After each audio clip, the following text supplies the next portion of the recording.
The wind came low and dry across the plains, a lonely sound that scraped the dust from the hardpan and carried the scent of nothing. It was the land's own breath, shallow and weary. At the edge of the settlement, which was little more than a collection of weary buildings squinting under the brutal sun, the train station stood like a monument to departures. It was a place of endings, not beginnings. Elias Thorne stood on the warped platform, a man built to the scale of the mountains that loomed on the horizon, immense and silent. He did not belong here. His world was one of fences and sky, of the heft of an axe and the solitude of his own making. He came to town only when necessity drove him, a ghost moving through a world he no longer wished to be a part of. He collected the sacks of flour and salt, his movements deliberate, saying no more than was required. But then he saw her. She was huddled on a bench at the far end of the platform, a thing made of shadows and fear. An Apache woman, her belly swollen with a child to come. She was a stone in a stream, the current of hostile glances and muttered words flowing around her, wearing her down. Her stillness was a scream no one could hear. Elias watched the station master shoo her away with a gesture, his face a mask of pinched disgust. He saw the women of the town pull their children closer, their virtue a flimsy shield against the sight of her. In her, Elias saw not an intruder, but a reflection. He saw the same profound isolation that had been his only companion for 3 years. He saw the brand of the outcast, a mark he wore on the inside. His grief was a vast, quiet country, and he had posted sentinels at all its borders. Yet, he found himself walking toward her. His shadow fell over her first, a sudden eclipse. She flinched, her dark eyes rising to his, expecting a blow, a curse, another shove toward the edge of the world. Her face was a map of hardship, drawn with lines of exhaustion and a resilience that was almost terrifying. He said nothing for a long moment, the wind filling the space between them. His own voice felt like a rusted tool.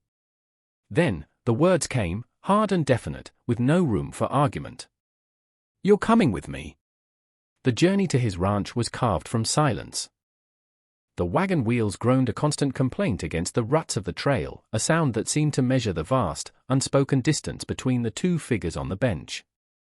Elias held the reins in his huge, scarred hands, his gaze fixed on the endless horizon where the pale sky met the scorched earth. He was aware of her beside him, a tense, coiled presence. She did not look at him. Her eye scanned the passing landscape, the skeletal remains of Yucca, the heat shimmer rising from the ground like a departing soul. She was reading the land, gauging its dangers, its possibilities. He had seen that look before, in cornered animals. But there was something else there, too. A watchfulness that was not just fear, but a deep, ingrained habit of observation. He noted the way she held herself, protecting the life within her, her posture a fierce and silent declaration of survival. The sun beat down, a physical weight. Dust, fine as powdered bone, settled on them, a shared blanket of grit. He didn't ask her name. He didn't ask how she had come to be alone at that station, a solitary island in a sea of contempt. The questions were wounds, and he had no right to probe them. He knew what it was to have a story that was too heavy to be carried in words. His own story was a silence that filled his house, that sat with him at his empty table. As the sun began to bleed across the western sky, staining the clouds in shades of rust and violet, they crested a low rise.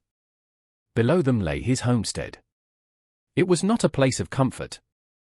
It was a place of order, of stark utility.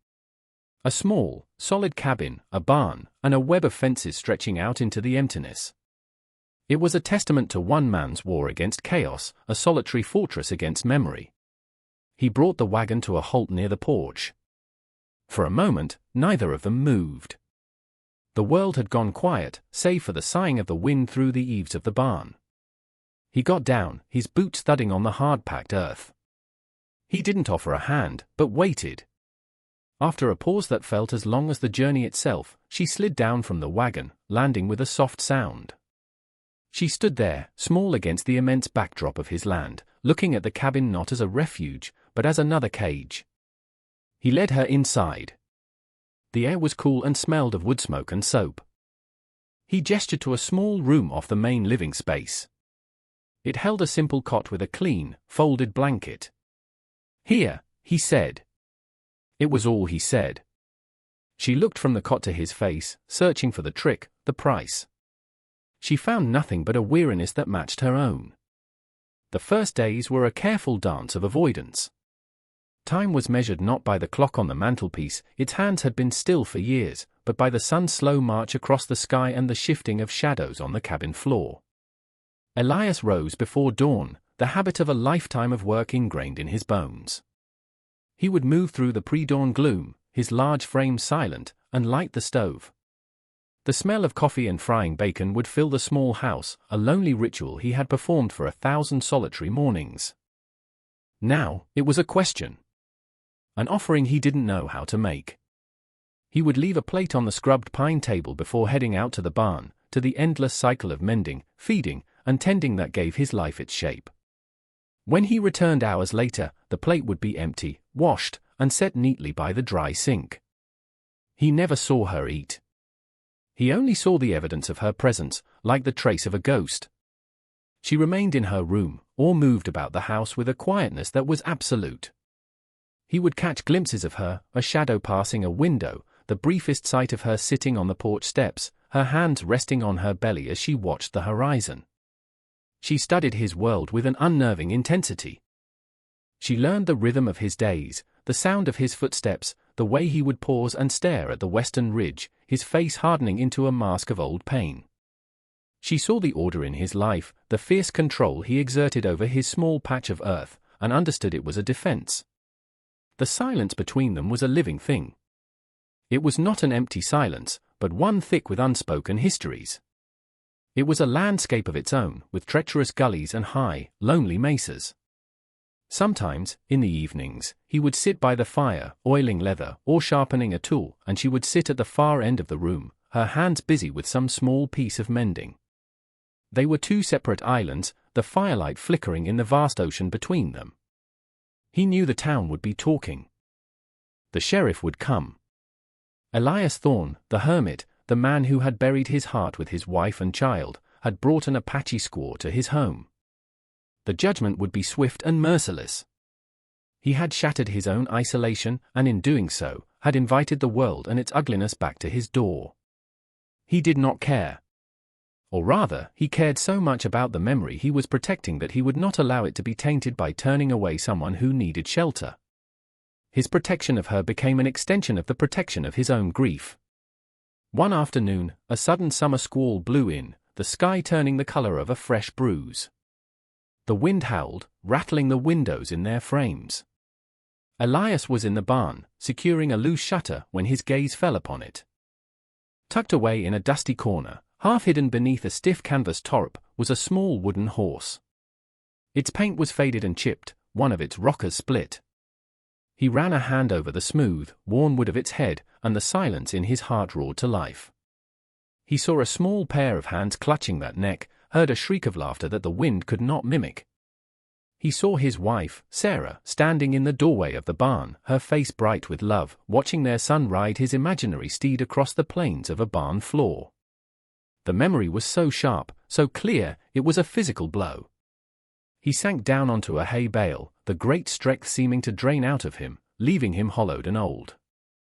He didn't know how long he sat there, lost in the ghost-haunted landscape of the past, the storm outside a pale echo of the one within. When he finally looked up, she was standing in the wide doorway of the barn, rain dripping from her dark hair. She had come to find him, drawn by his prolonged absence. She said nothing. Her eyes went from his face, to his hand on the rocking horse, and back to his face. And in that moment, she saw it all. She saw the reason for the empty chair, the silent clock, the profound and aching solitude of this giant of a man. She had seen that look in the eyes of her own people after a massacre, the look of someone who is still living but has been left behind. She took a half step forward, then stopped. There were no words in her language, or his, that could bridge such a chasm. Instead, she turned and walked back to the house through the rain. Later that evening, after their silent meal, he found one of his work shirts laid out on his cot. A long, ragged tear in the sleeve, one he'd ignored for weeks, had been stitched closed. The stitches were small, neat, and impossibly strong. It was not an apology for intruding on his grief. It was an acknowledgement. A quiet recognition of his wound, from a woman who was covered in her own. He picked up the shirt, the rough fabric soft in his calloused fingers. The mended seam was a line of kinship, a thread of understanding woven into the fabric of their shared silence. The hoofbeats came 2 days later, a hard, official rhythm against the packed earth.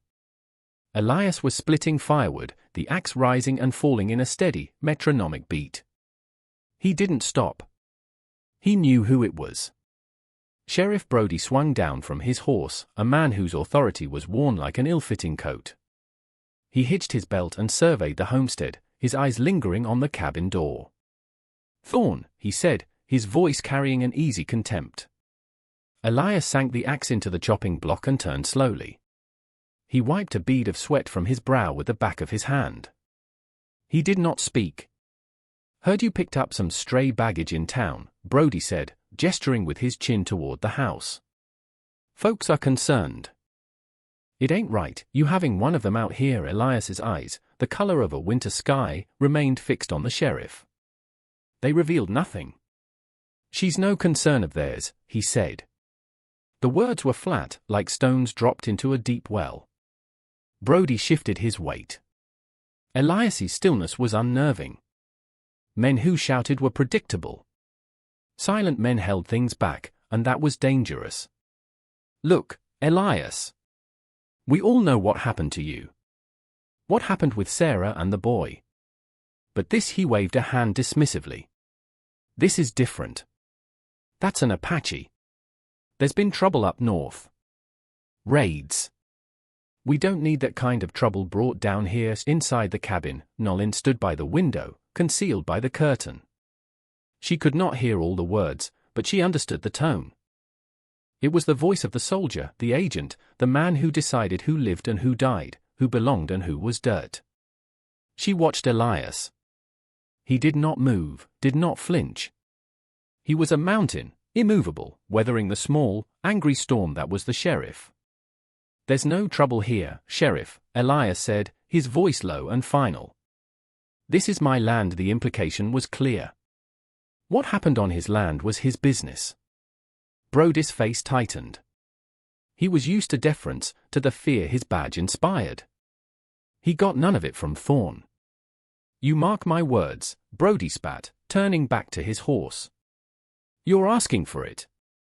When it comes, don't you come crying to me." He swung into the saddle and rode away, kicking up a plume of indignant dust. Elias watched him go, his jaw a hard line. He had drawn a line in the sand, not just for the sheriff, but for himself.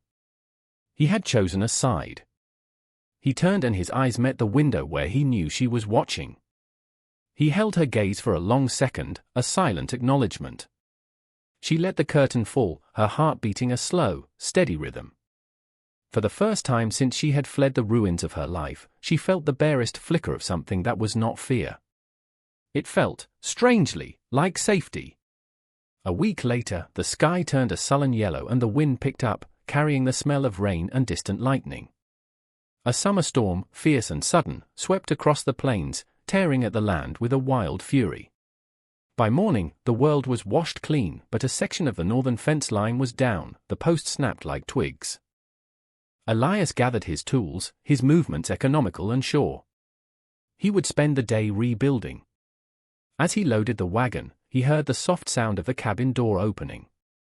Nolin stood on the porch, a worn shawl wrapped around her shoulders. She watched him for a moment, then walked slowly toward the wagon. He stopped, waiting. "I can help," she said. Her voice was soft, but firm. It was the most she had said to him at one time. He looked at her, at the full curve of her belly. "It's heavy work, I can hold things," she replied, her gaze unwavering. "I will not break." He saw the quiet defiance in her eyes, the need to contribute, to not be a burden. It was a matter of pride, a thing he understood completely. He nodded once. The work was slow and arduous. The sun beat down, turning the damp earth to steam. He dug the post holes, his muscles coiling and releasing in a familiar rhythm. She worked beside him, her silence a comfortable weight.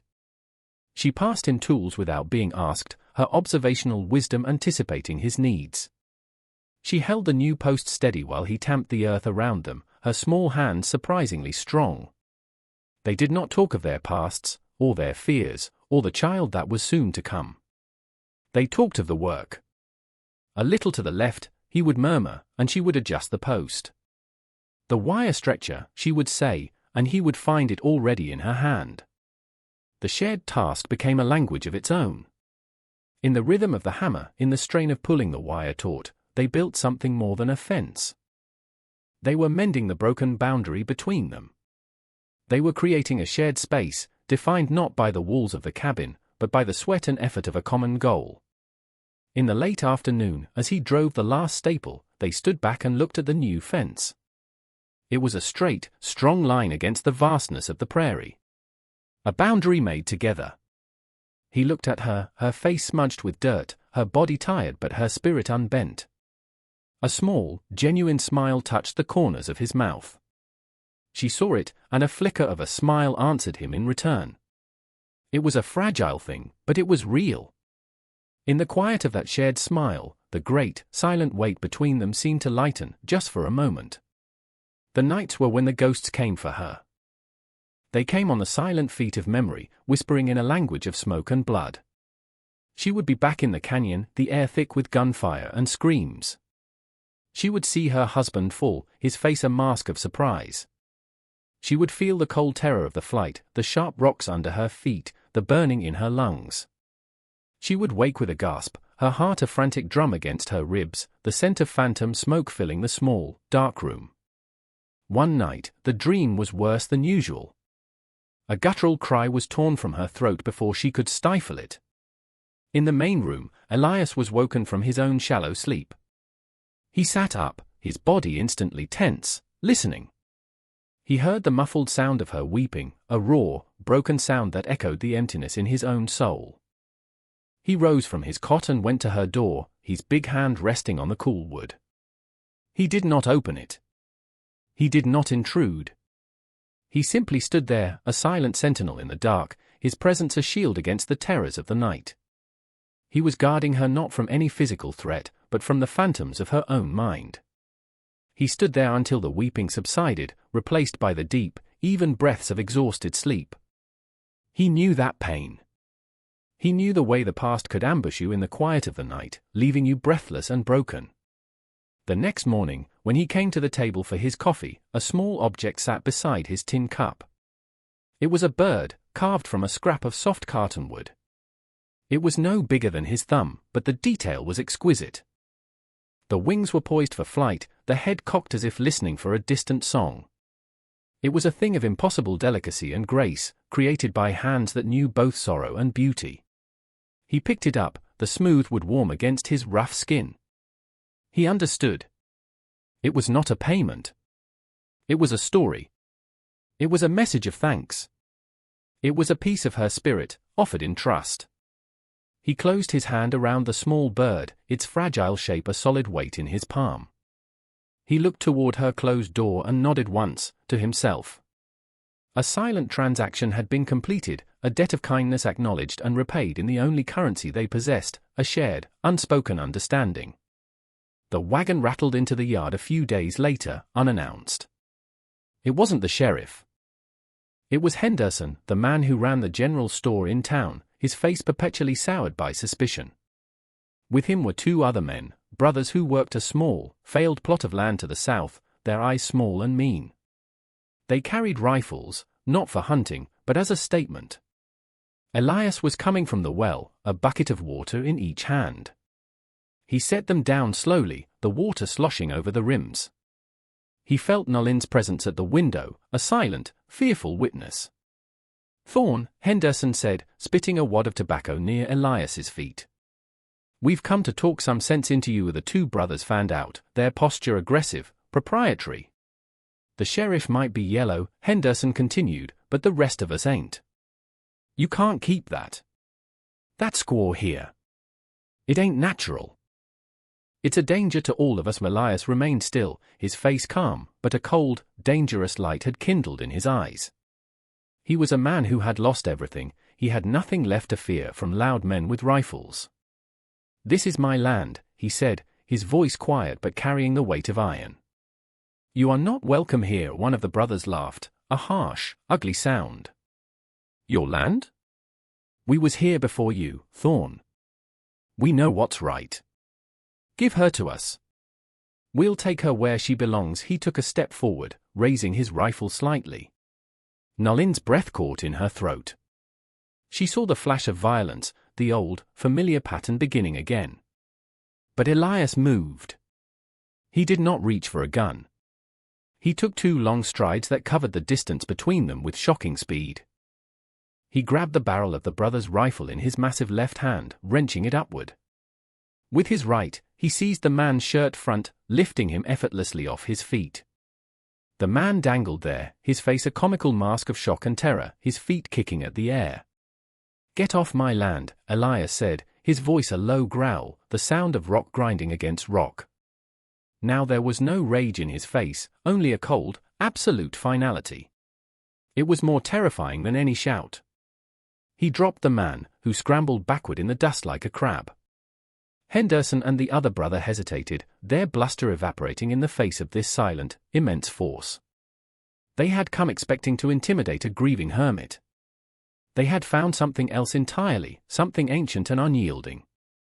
Without another word, they helped their companion into the wagon and fled, their retreat as cowardly as their arrival had been arrogant. Elias stood watching them go, the dust settling around him. He turned toward the cabin. He had not fought for a principle. He had fought for a person.